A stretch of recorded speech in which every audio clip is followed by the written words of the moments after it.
Poco M2 এটাকে ডিসেম্বল করে দেখাবো। তো পোকো M2 কীভাবে ডিসেম্বল করতে হয়, ফার্স্ট সিমটে এটা বের করে নিতে হবে এবং তারপরে ওপেনারের সাহায্যে এটাকে আস্তে আস্তে করে রাউন্ড করে খুলে নিতে হবে। অলরেডি আমি এটা আগে থেকে স্ক্রু খুলে আমি ডিসেম্বল করে রেখেছিলাম দেখানোর সুবিধার জন্যে। তো স্ক্রুগুলো রিমুভ করার পরে মেন মাদারবোর্ড থেকে প্লাস্টিক প্যানেল বের হবে এবং তারপর ব্যাটারিটা ডিসকানেক্ট করতে হবে এবং চার্জিং পাতা এবং ডিসপ্লে পাতাকেও ডিসকানেক্ট করে নিতে হবে।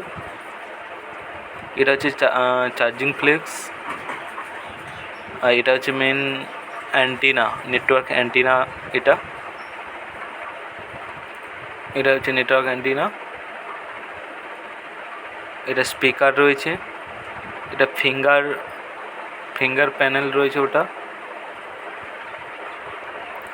আর এটা এখন যেটা খুলছি, তো এটা হচ্ছে মেন হচ্ছে motherboard, M2 motherboard. Poco M2 আর Redmi Note 9 Prime same to same model, আর মাদারবোর্ডও একই থাকে, সেম টু সেম। তো এটা হচ্ছে ফ্রন্ট ক্যামেরা রয়েছে, এটা ক্যামেরা গার্ড রয়েছে। এটা মাদারবোর্ডের কন্ডিশান এখন একদম ওকে রয়েছে এই মুহূর্তে। এটা হচ্ছে ব্যাটারি, এটা হচ্ছে ডিসপ্লে। তো ডিসপ্লেটা ব্রোকেন রয়েছে, সে কারণে ডিসপ্লেটা আমি খুলে দেখিয়ে দিচ্ছি যে ডিসপ্লে কীভাবে খুলতে হয়। হালকা হিট করে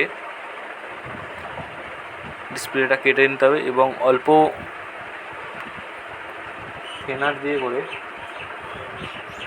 তো এটাকে সহজে খোলা যায়। Thanks for watching my video.